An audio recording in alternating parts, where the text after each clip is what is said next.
All right, well, welcome everybody to another episode of the uncertainty of. Um, I'm Scott Cuthbert, co-founder of Safeopedia. I've got our illustrious host Gary Wong with us today, and we'll get started shortly. But I thought I'd do a quick introduction of the topic, and then we can dive right in. So. Today, we're talking about the uncertainty of implementing safety initiative, the dilemma, chef or recipe follower. So for those of you that are joining us for the first time, just a quick refresher, I guess, while everybody's logging in here. In the show series, we explore the uncertainty side of safety. We build machines, tools, equipment that are predictable and provide certainty, but we're uncertain when they may break down and fail and as a surprise. So we educate and train people to be reliable, predictable, and increase certainty, but we accept that humans are fallible and make mistakes. So we are also uncertain if people will willingly follow rigid rules or choose to break them because it makes sense to do so. And these conditions mean we must better understand how uncertainty impacts our personal and professional lives. And so that's the gist of the webinar. If people are, or sorry, the series that we're doing, if people are logging in, they can definitely give a shout out where they're joining from, so we can see. It looks like everybody's in the room now, Gary. So why don't you explain the topic for today in Sure. a little more detail? Well, thanks, Scott, and thanks for the introduction here. As Scott said, we're looking at, again, dilemmas, because dilemmas present uncertainty. And the dilemma we're going to talk about is when you're trying to implement a safety initiative, should you be a chef or a recipe follower? So I thought, since we're on the theme of cooking, Scott, I thought I'd dress appropriately and put my Yeah, kitchen apron on. I know. I felt So, left out when I saw you with your apron. right, so this is, you can't read it here, but it does say Kitchen Heroes. So you can see I got this bit as a gift. I think it was kind of like, I think you should spend more time in the kitchen, Gary. So wear this apron a lot more. Well, implementing a safety initiative. Well, that could be a range of things. For example, it might be something that what we call the blunt end of the spear. And just to refresh people's minds, this is what we mean by the blunt end of the spear. And get that up. Oh, there it is. Okay, there you go. So that's what we mean by the blunt end of the spear. And at the blunt end of the spear, you've got all of the elected officials and the regulators, and perhaps they've directed to fix what they see as a perceived problem. And that perceived problem could be there's been an accident, a major accident, or in the case of an airlines, they've had some problems with their planes. So there is a perceived problem that needs to be so-called fixed. In some cases, what they'll do at the blunt end, they will issue a compliance order. So what do we do as line managers and people in the company?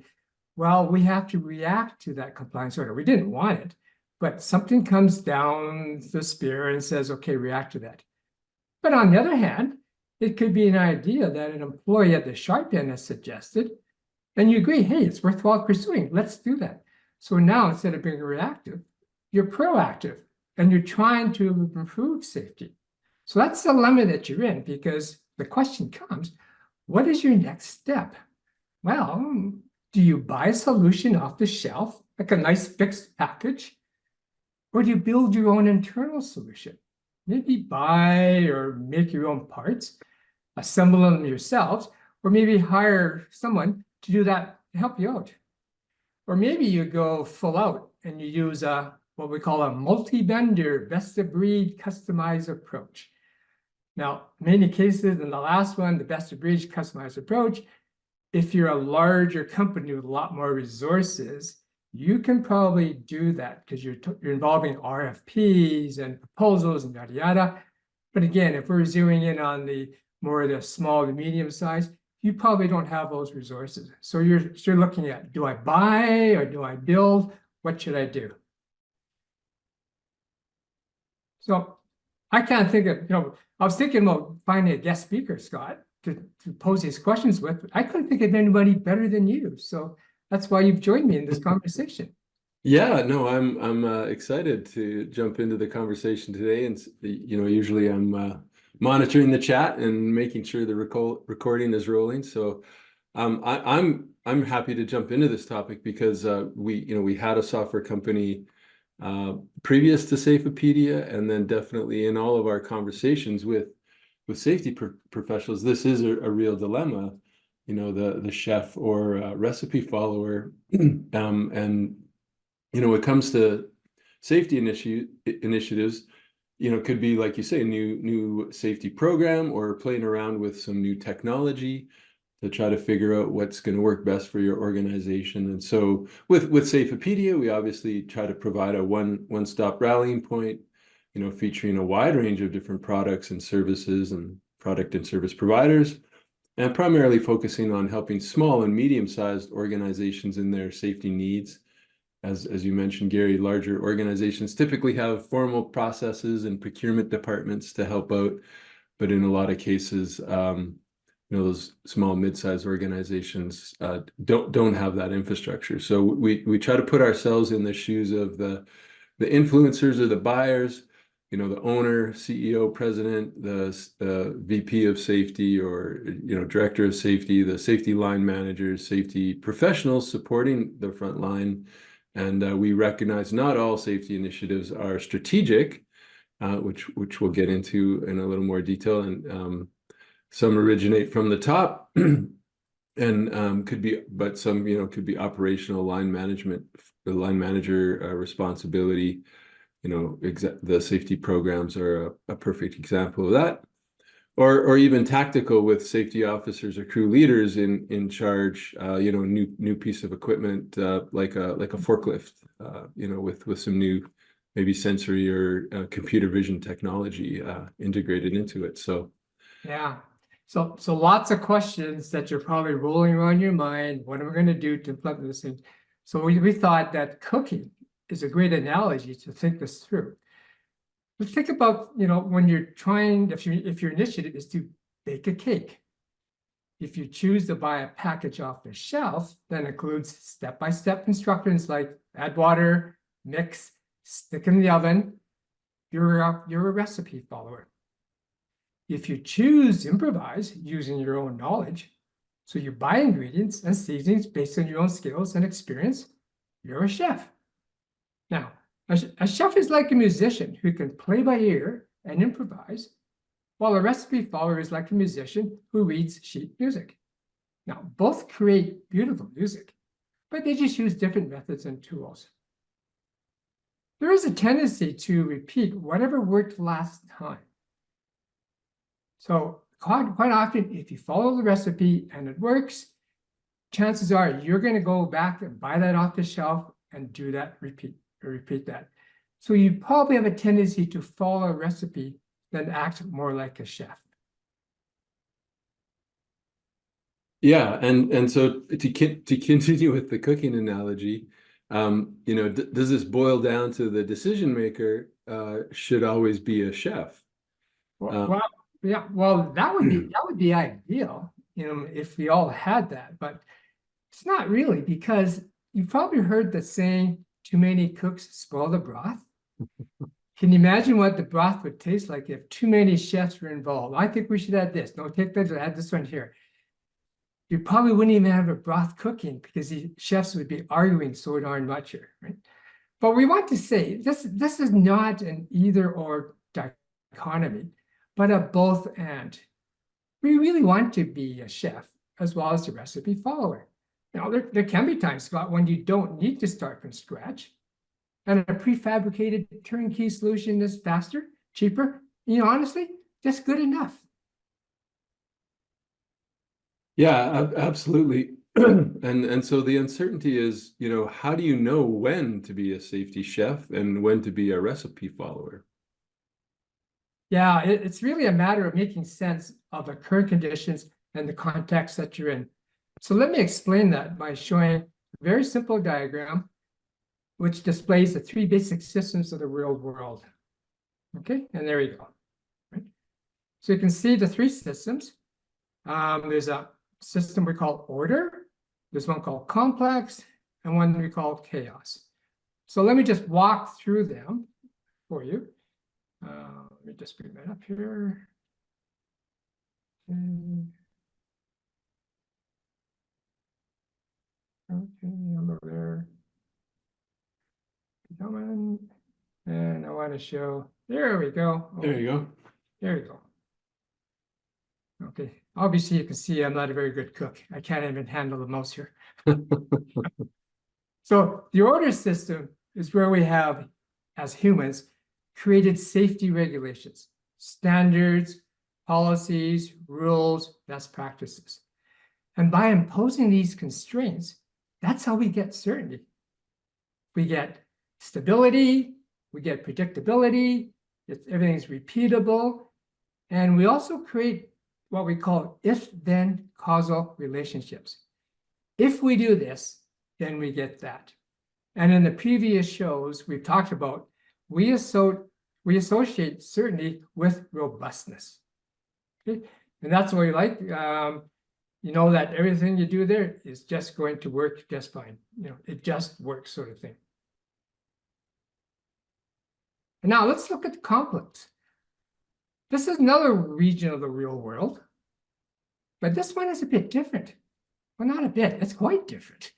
It's uncertain, it's unpredictable, it's ambiguous, it's really different. It's dispositional, not causal. What do we mean by dispositional?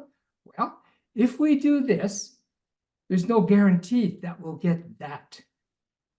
And we associate uncertainty with resilience. Okay? Resilience is being aware of changing conditions that may lead to unintended consequences. Now, these unintended consequences, they could be negative, and we get danger that emerges. But they also could be positive.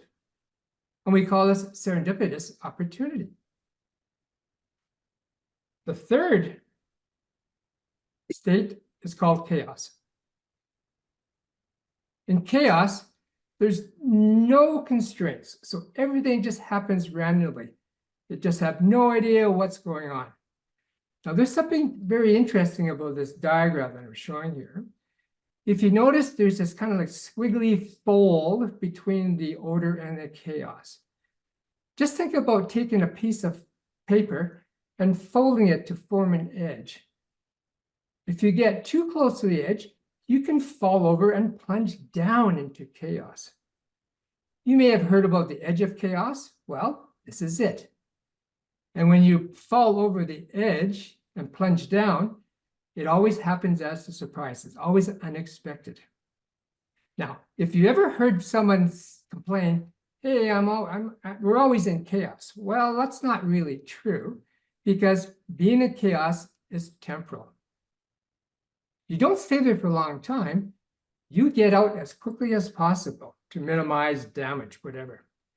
Now, if you fall accidentally into chaos, you do a fast recovery back to the stable order system. So think of first responders attending a vehicle accident.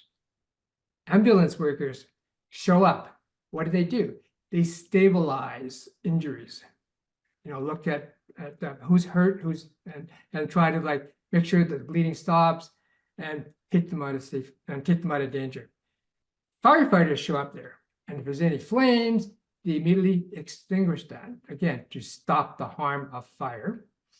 And then police also show up, and what do? They cordon off the area with tape and barriers so that citizens or other people there, they are not in the danger zone. That's typically what happens.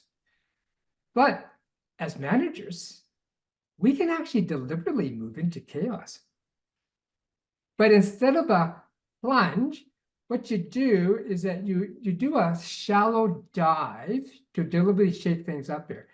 So the shallow dive is that kind of like a yellow band between chaos and complex. Okay? So think about if you've ever been at a meeting, and it's a group meeting, and perhaps you're meeting for the first time, whatever. Typically, we as facilitators, we start off with some sort of an icebreaker, just to loosen up the group, kind of shake up people slightly, just so they can get ready for the day. Well, that's a meeting icebreaker that we use. Now, in some organizations, over time, the ordered system builds and builds and builds, where you have so much bureaucratic control, you can't even shake yourself out of it. So we know that before we do anything that's going to be innovative and creative, we have to loosen that sort of control, and we will do some sort of an icebreaker as well, just to shake some things up. That allows us to then head to the complex system, and it's in the complex system.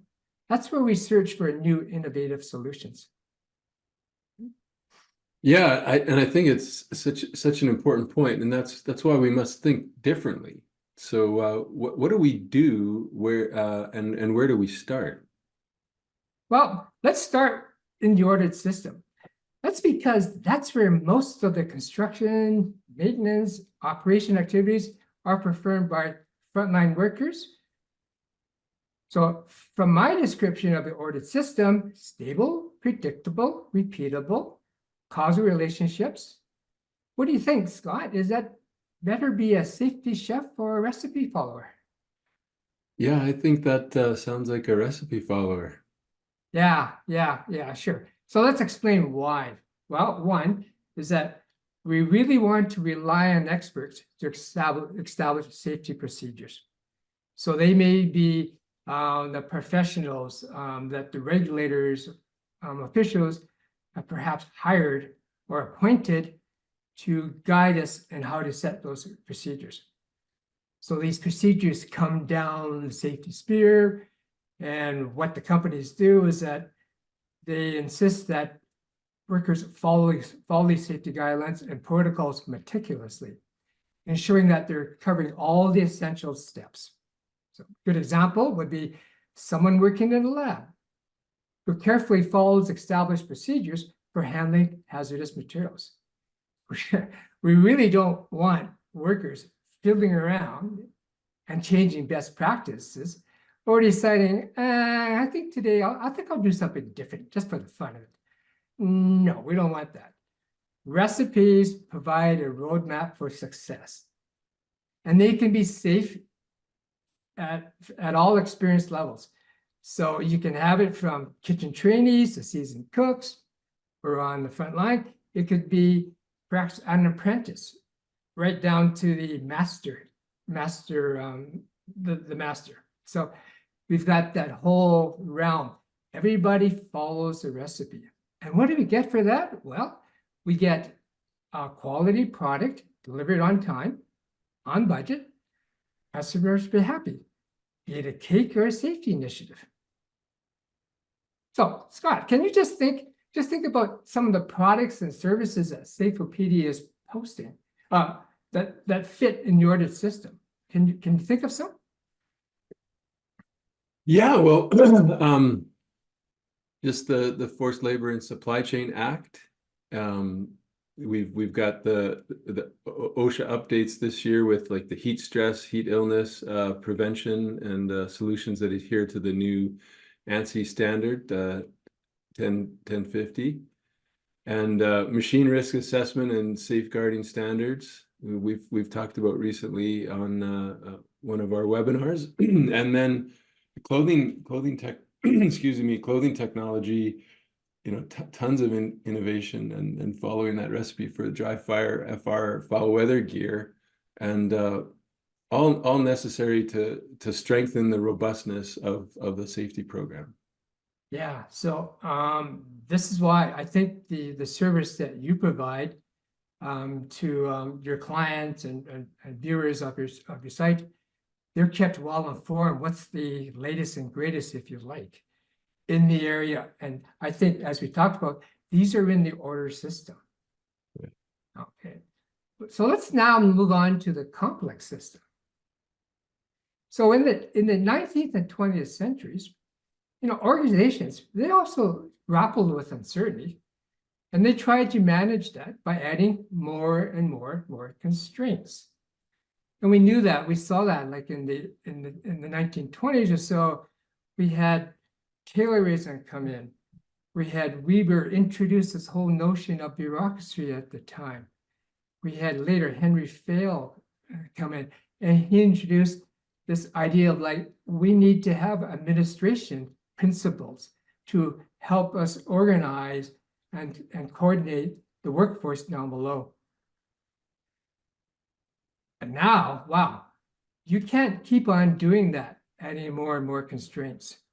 In fact, we've added so many now that perhaps people are even paralyzed. We talk a bit about analysis paralysis. I always have this story when I was once in the field, where one of the fellows says, Gary, I started off with a very simple set of safety golden rules. These are rules that you must abide by. So clearly in the ordered system here. And it was a little pamphlet that you could stick in his back pocket. And he says, look what we have now. And he pulled out this big 3-ring binder. And he says, I don't even pack that in my back pocket. I don't have a back pocket that big. I leave that in the truck. So what they've done is they realized, oh, that's a problem. So what they did is that they digitized it all.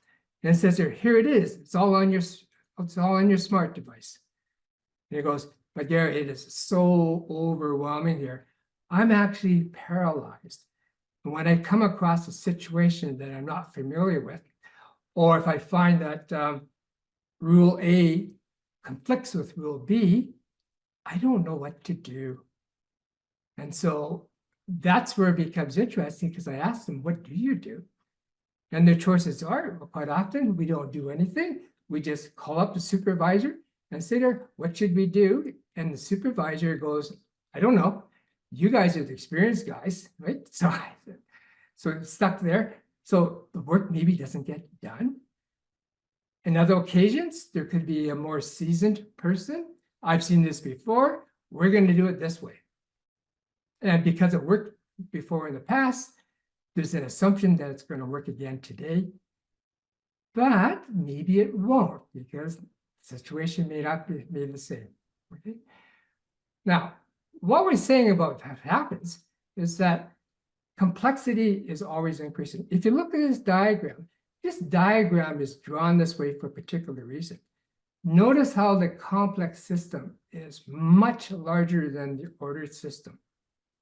In fact, relatively, we can say that the ordered system, for all the time and effort that we spend trying to strengthen robustness, complexity is just growing exponentially. So every time you make a new connection, complexity increases that 10, 11-fold, 12-fold, 20-fold. Good example is, we're on LinkedIn. We're all on LinkedIn. And every time I know that I make a new connection, my complexity on the positive side has increased. Now, I don't know what sort of things people are saying about me or whatever, or what I say about them, but I know that it's in that complexity system. Now, what's happening is, of course, why is it faster now than it was back in the 19th and 20th century? Well, we know it's because we have the internet now. We have fast feedback loops. This is what the age of computerization has done for us. Communication is quick. The other thing we also realize too is that it's just not people, but it's all what we call agents in a complex system. And what do we mean by agents? These are ideas, events, and objects such as climate change, extreme weather, outages. All these things are impacting this and increasing our complexity. We used to always think about fashion industry, hospitality, and the entertainment industries at the forefront of a fast-moving, ever-changing environment. But now people are quick to post their feelings on social media and articulate their needs and wants and complain a lot as well, right? With all their likes. And good thing there isn't a dislike button, but if there was, it'd probably be a bit larger. But you know, Scott, we can now include on this fast-paced industry list education, medicine, food. Perhaps one industry capturing too much attention is the military. But just notice how drone technology is shaping the Ukraine-Russian war and how everything is changing on a day-by-day basis. So what am I saying here? All industries are complex adaptive systems. So before you even start contemplating sustainability, and I bring back the conversation we had with Megan about ESG and sustainability, many companies just have to focus on surviving. And if you want to survive, you really have to learn how to adapt. And if you don't, you will wither away, perhaps even die. Okay. So let's look at again, what makes more sense in the complex system? Safety chef or recipe follower? Yeah, I think you want to be a little bit more nimble and be that safety chef. Yeah. So let's do a bit of comparison. So what does a cooking chef have? Well, one we know they have strong technical skills. They've honed their knife skills, cooking methods, and understanding of food science. I don't profess to be a really good cook, but I do have one book, and it's called Salt, Fat, Acid, and Heat, which I really, really like. For me, it was like, oh, wow, these kind of like the principles of how to cook. Now, realize the book does not encompass every aspect of cooking, but they represent a core set of principles that contribute significantly to the success of a dish. So, strong technical skills, tick the box. You've got to be able to lead a team. And if you're an executive chef in a restaurant, you've got a bunch of sous chefs, seniors, junior chefs underneath you. And you are somewhat like in that, the jazz band, or so everybody doing their own things, making music here, so we can deliver those wonderful dishes. As a chef, though, you're walking around and you're adapting to challenges that come up, such as what happens if there's an ingredient missing or something isn't cooking as expected? That's where you call upon your knowledge and skills and say, okay, if we don't have this, we can substitute this, that sort of stuff there. And that just comes with experience, shared knowledge, ability to adapt. And what chefs like to do, of course, a lot of, is to focus on creativity and improvisation. So they're always using their own knowledge of ingredients, techniques, and flavors to develop their own recipes and adapt existing ones. I'm always fascinated by the restaurants that open up a test kitchen or so. Yeah. Now this is creativity, at its prime, and they're can't say warning, but they're advising, if you come in here, you are going to test some new things, and you can give us your opinions whether you like it or whether you don't like it, right? And the whole idea, of course, is to assemble these ingredients to create not just a meal, but a dining experience. Right? So let's translate that to the safety chef. Let's do this together. As we said, a safety chef needs to be well versed in safety principles. I know one set of principles that I use a lot in my chats is human and organizational performance, better known as HOP. That's one of them. I think you've got one as well.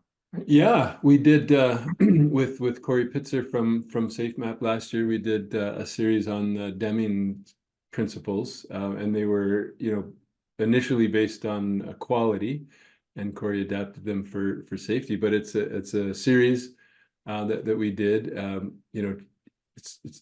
It's universal, timeless principles over value that humans can place a worth on. One day and then change their mind the next day. So yeah.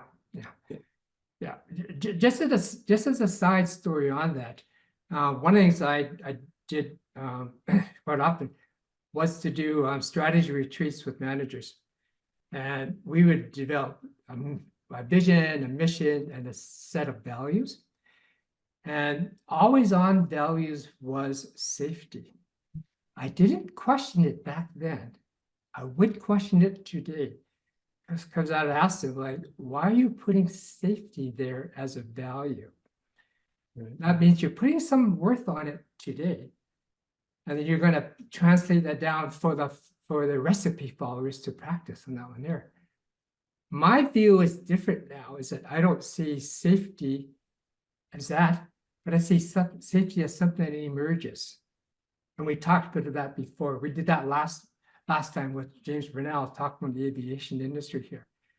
So I caution people, don't get mixed up between principles and values. As you said, Scott, principles are universal, they're timeless, where values can change. You know, one board puts it in, that board gets turfed, new board comes in, and they decide, oh, we don't like those values, we're just going to change them. Right. What does that do for all the folks down below? Like, whoa, what just happened? Right? Okay, safety was there, now it's no longer there. Profit was there, profit's not, what's going on here? Right? So that's what we'll talk about. So what else what we need is leadership skills. Now this is where we really make a difference, because chefs appreciate there are no experts in the complex system. All those experts, they're in the ordered system, and we want them to be there. So if there's no experts there, how do we get our work done? Well, we must use the collective wisdom of the organization.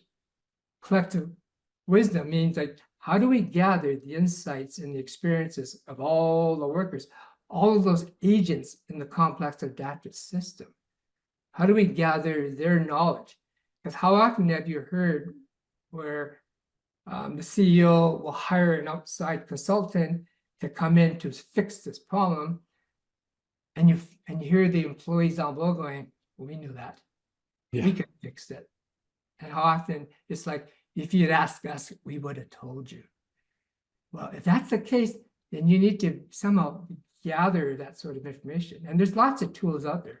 I happen to use one, it's a narrative tool, how we gather stories. It's called SenseMaker, but that's just one of many tools that are out there. I think all that we want to recognize is that if we're experts in anything in the complex system, it's experts in knowing what sort of tools and methods to apply in the complex system. And there's a few of them. And I think what I'd like to do in this series, and certainly off series, is to explore some of those complex methods and tools in different ways. So what we do is that to understand working with complexity and uncertainty are these different methods. So instead of traditional change facilitation tools, we talk about complex facilitation. Instead of an idealistic future state change, which is good in order, we need to talk something different. And the term that we're using, some of us, is called vector theory of change. Again, one of those topics for the future, but it's recognizing that in order to cross a fast-flowing river or creek, you can't kind of like, we're going to hit the bank over there at a certain point. I did. No, you've got to really go across the creek one pebble at a time, step by step and step, because you're fighting the fast-flowing creek, other things there. And you have to take that one step at a time to see what emerges. Oh, this next pebble emerges. Then you step on that. So again, we'll go into that more detail in a future session. So in the order system, we like to be future forward and forecast. But in the complex system, it's okay to look backwards, and backcasting is a choice. For example, it might make more sense to go back to basics. And the basics, in this case, going back to principles, not values, but principles, rather than blindly stepping forward into the fog of uncertainty. And we've seen that. We've seen that some organizations are reintroducing the master apprentice relationship programs. maybe some of it has been spurring the fact that because of changing demographics, a lot of us older folks, the masters, are leaving, we're retiring, and are taking our knowledge with them. So now they're looking at, oh, how do we kind of like don't leave that knowledge, what do we have to do here? Well, the mastery apprenticeship relationship, that was introduced by Frederick Taylor. And he did that back in the early 1900s as part of the scientific management era. So around the 1980s, what we did is that we turned our focus to process improvement. And that's where we had computers and IT. And we figured, well, if we just capture that all in the IT and the process, we don't have to worry about the knowledge. It's there captured in the software. Well, we found out quickly as people exit the workforce, they took a lot of the knowledge and expertise with them that wasn't written down.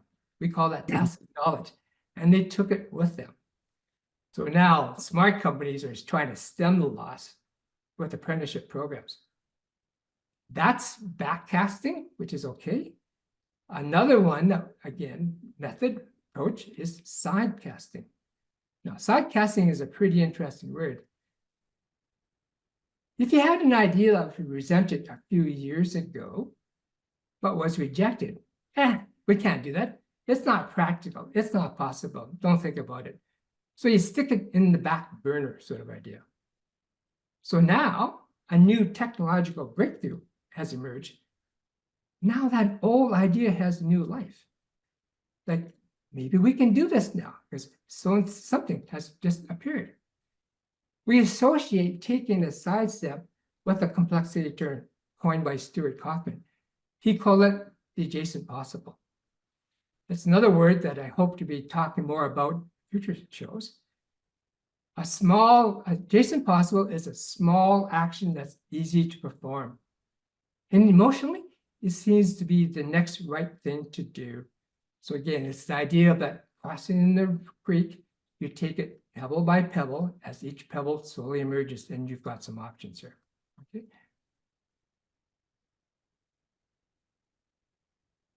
Well, Yeah, and I was going to mention as you were describing that it's very relevant for us at Safeopedia. Our original idea was around a community for safety professionals, but it would have been a very expensive and long drawn out project. So we started with the publication, but now technology's caught up so that having a community attached is a lot easier and emotionally seems right based on, Safety Connect, the virtual conferences that we've been running. So we'll include a link, a little plug for the Safeopedia community, but we'll include that link in there. But yeah, we can relate to that directly. So can you think of some of the products and services Safeopedia is posting that fit the complex system? yeah, I think so. And this is why I find it being quite exciting being associated with Safeopedia, because it is this kind of new territory that we're going to be venturing into. Well, culture is a great example. Everybody talks about culture. So what are you going to do about it? Well, in March, this is why we had an Uncertainty show with James Burnell and talk about aviation safety. And we introduced this idea that culture isn't a product or service created in the order system. No, culture is this emergent property of a complex adaptive systems.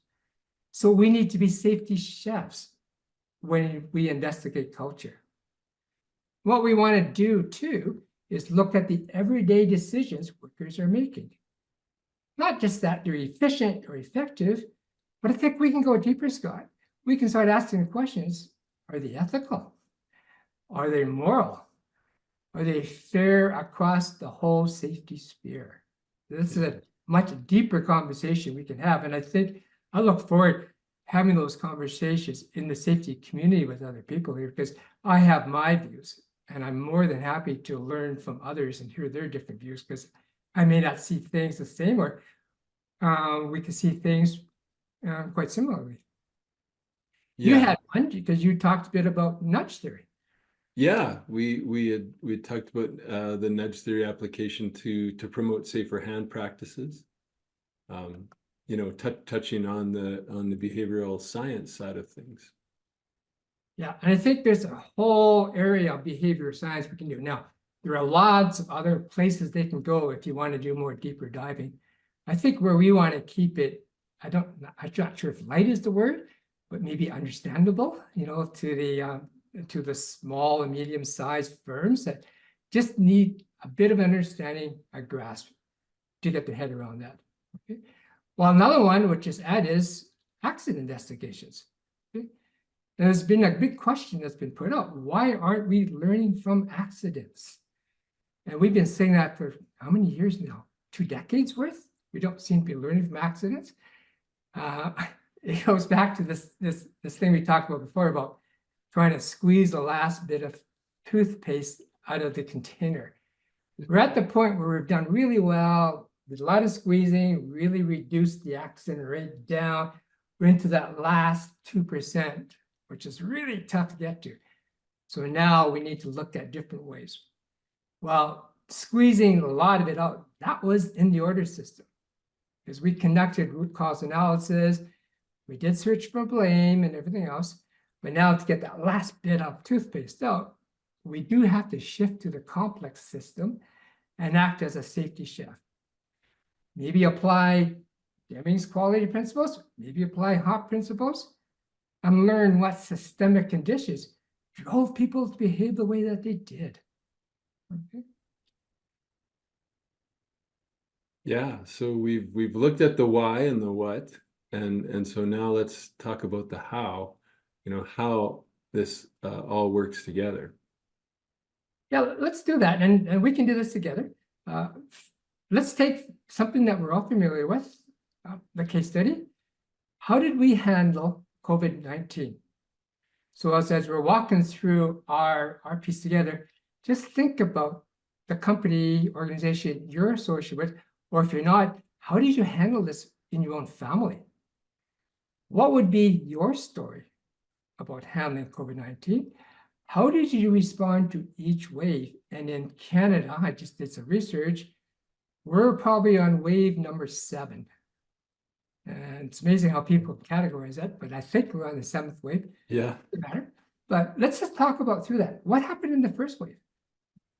Yeah, well, obviously when it first hit and there was a lot of uncertainty, the first wave, I think everybody was really the recipe follower, right? There were ordered systems, and there's a particular view and precautions as rigid constraints were kind of implemented. We implemented policies, standards, rules, guidelines to follow, protocols to follow, established by health and safety officials, directed people to stay at home, work remote. We supplied PPE. We could go pick up masks and gloves and gowns, hand sanitizer, right? Brought accessories to safeguard tools, equipment, vehicles, facilities from the COVID contamination and going viral. The plexiglass up at the grocery stores as a good example. And then we were gathering a lot of feedback, so testing facilities and a lot of again collecting that feedback to learn what was working and what wasn't working well for people. Yeah. So we go through that, and then so now if you're the CEO, VP, line manager, safety officer, whatever, you've got this new information with some context now. Context meaning by this is how COVID is impacting our particular real world. So now you can switch to the safety chef. Essentially, you've stabilized situations. Now you're maybe back online. You're slowly getting back into operation and starting to produce, and thank God you're surviving now, so you can get into that. So now is the time, really good time, is to switch to safety chef, because now you want to explore some opportunities here. So this is the positive side of going. And what you can do, and what a lot of companies are thinking about and doing, is you want to figure out okay, let's launch some small, what we call not fail safe, but safe to fail experiments, where failing is okay, so you can learn. If you don't like safe to fail, you can say trial and error, you can say safe to try. But the whole idea of playing a safe to try is that no one gets hurt, particularly physically hurt, but it may be a hunch. And it may be like, oh, if we did that, we don't know, because again, causal relations don't exist. Let's try this out. A good example is that, okay, we had to put in Rule 42 as part of the guidelines.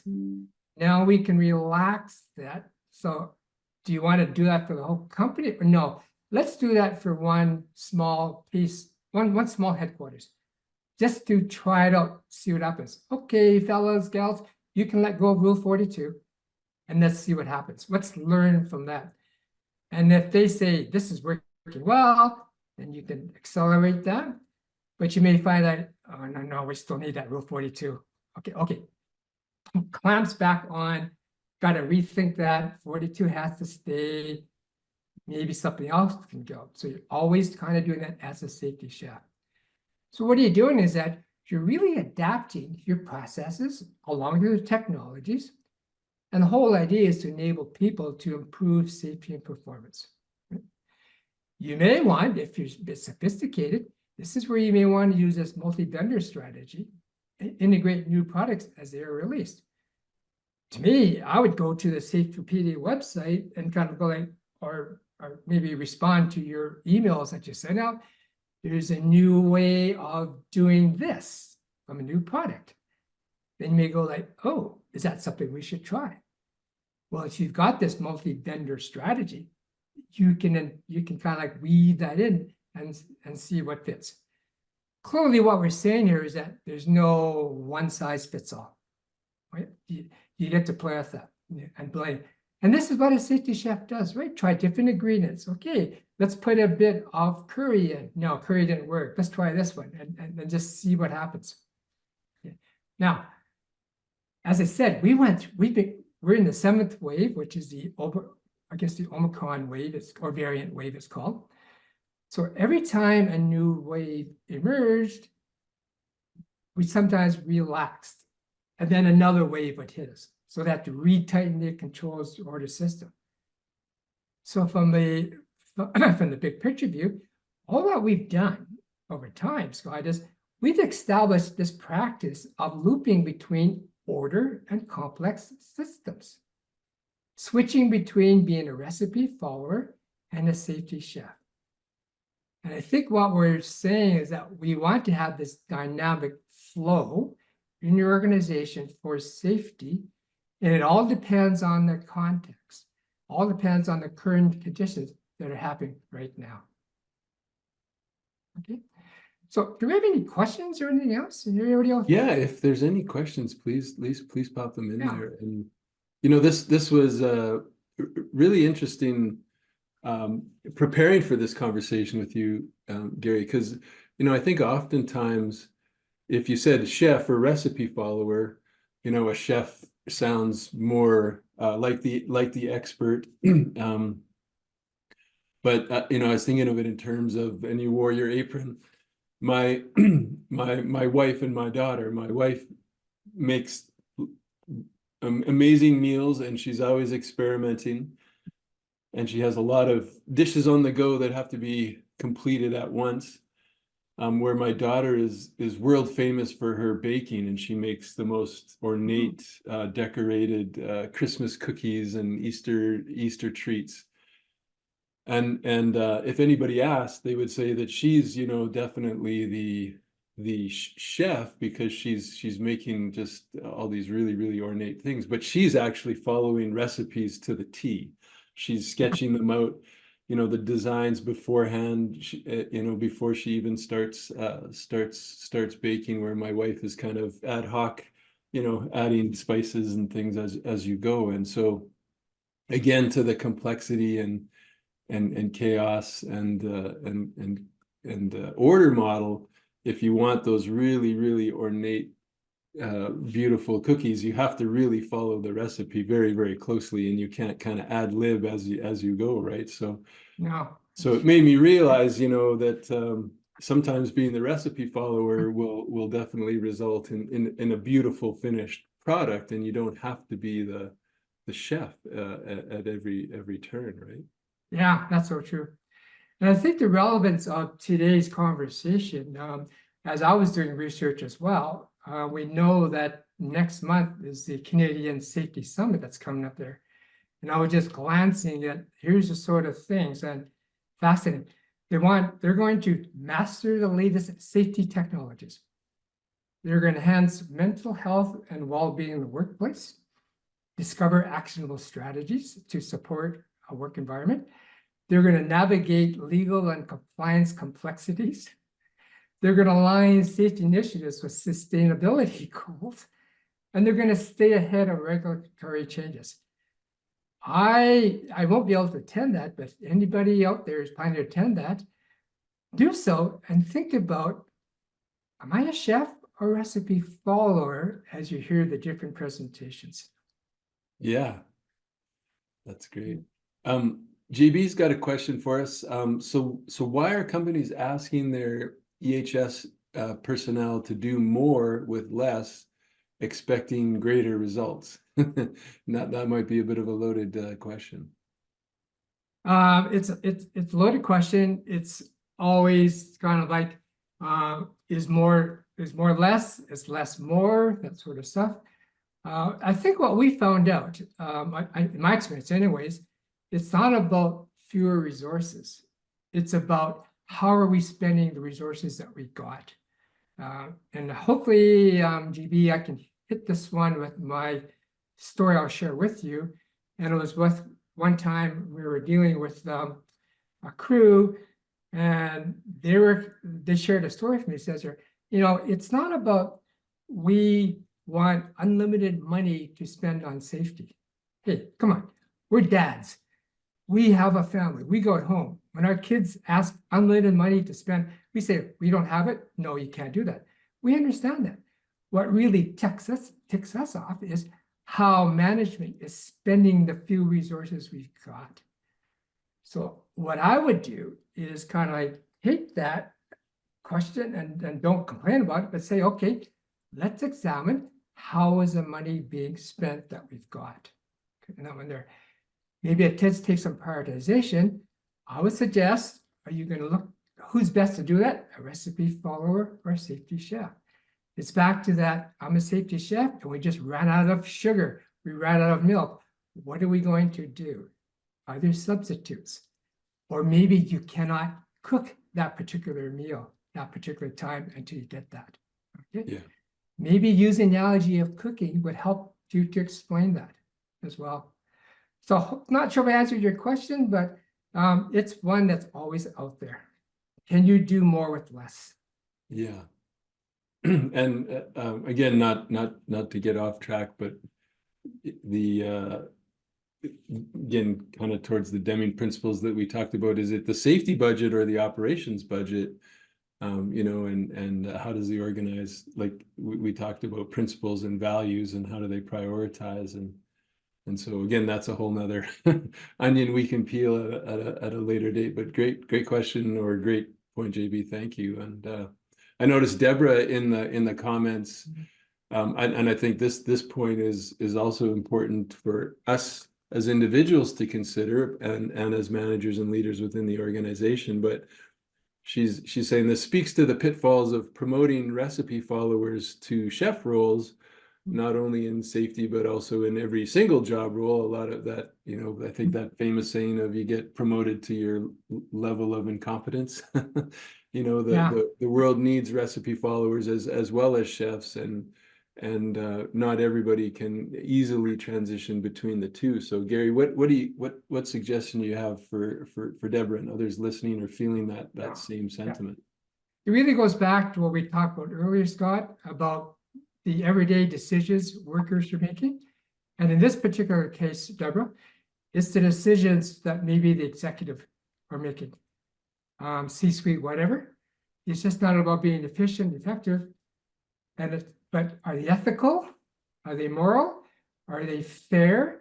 And in some cases, are they apolitical? You know, are you kind of scratching somebody's back because they may not sit up there, but the people down below can see that? So now we talk into that whole realm of psychological safety. Can a worker speak up? And will the worker's voice be heard or not heard? But you're right, we have a lot of that. In some cases, for some organizations, because boomers are retiring and leaving, you have no choice. That you have to now say, okay, we have to promote a recipe follower that isn't quite ready yet to be a chef. And how would you gauge that? I would gauge that going back to the principles, not that they've got 30 years of experience. Because I've also have another story where, again, one of the union members said to me here, yeah, Bill says he's got 25 years of experience. You know what he's really got? He's got 1 year of experience 25 times over. He's gone nowhere and seen nothing. So what does that say as well, right? So everything's in context. Again, there's no one size fits all. But I think that is a real risk that's out there now because we know there are labor shortages. And highly competent people that are either chefs now or very close to being chefs, they're in big demand. Yeah, and I would say too for people listening in is to really evaluate your strengths and weaknesses and your kind of passions as well, so that we can't always control what happens in other departments or within the organization, but we can definitely influence our paths. And so I think to Deborah's point, something that, like you said, Gary, as you're sitting in those sessions thinking about chef or recipe follower, and we can definitely be thinking about that in our lives and in our roles. Yeah, it's cool. Well, we're at the top of our, Scott, it's amazing how the time flies when we Yeah, it is.